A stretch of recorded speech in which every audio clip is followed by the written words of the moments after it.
एक महत्त्वाची बातमी समोर येते। अरविंद केजरीवाल यांना 15 एप्रिल पर्यंत न्यायालयीन कोठडी सुनावण्यात आली आहे। कथित मद्य घोटाळा प्रकरणात राऊज एव्हेन्यू कोर्टाचा हा निकाल आलाय। पंतप्रधान मोदी जे करतायत ते देशासाठी चांगलं नाही असं या दरम्यान अरविंद केजरीवाल यांनी म्हटलंय। 15 एप्रिल पर्यंत अरविंद केजरीवालांना न्यायालयीन कोठडी सुनावण्यात आली आहे। कथित मद्य घोटाळा प्रकरणात हा निकाल समोर येतोय। तर पंतप्रधान मोदी जे करतायत ते देशासाठी चांगलं नाही अशी प्रतिक्रिया या दरम्यान अरविंद केजरीवालांनी माध्यमांना दिलेली आहे। कथित मद्य घोटाळा प्रकरणात अरविंद केजरीवाल यांना आरोपी ठरवण्यात आला आहे। ईडीने त्यांच्यावर कारवाई केली होती। आपले प्रतिनिधी संदीप राजगोळकर आपल्या सोबत आहे। संदीप, काय अधिक माहिती आहे?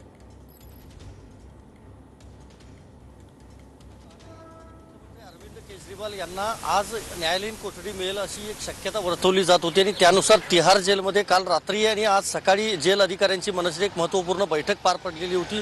त्यानुसार 5 नंबरचं जे जेल आहे त्याची साफसफाई करण्यात आली होती, तिथं तयारी देखील करण्यात आली होती आणि त्यानुसार आता अरविंद केजरीवाल यांची जी रवानगी आहे ती तिहार जेलमध्ये करण्यात येईल। आज त्यांना राऊज एव्हेन्यू कोर्टात ज्यावेळेला हजर केलं तेव्हा त्यांना 14 दिवसांची न्यायालयीन कोठडी जी आहे ती देण्यात आलेली आहे। त्यामुळे 15 एप्रिलपर्यंत त्यांचा जो मुक्काम आहे तो आता तिहार जेलमध्येच असणार आहे।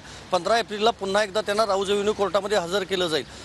तिहार जेलमध्ये रवानगी करण्यापूर्वी त्यांना पत्नी सुनीता केजरीवाल आणि ज्या मंत्री आहेत आतिशी त्यांच्या मंत्रिमंडळातल्या या दोघींना भेटण्याची जी परवानगी आहे ती न्यायालयाने दिली होती। दुसरं महत्त्वाचं, केजरीवाल यांनी या न्यायालयीन कोठडीमध्ये भगवद्गीता, रामायण आणि प्राईम मिनिस्टर डिसाईड ही जी 3 पुस्तकं आहेत ते 3 पुस्तकं वाचण्याची परवानगी देखील न्यायालयाकडे मागितलेली आहे।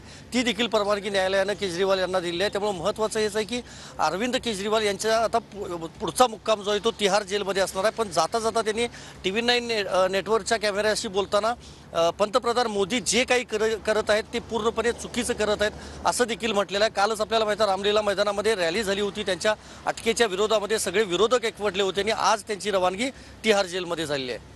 मनश्री, नक्कीच संदीप, धन्यवाद या सविस्तर माहितीकडे।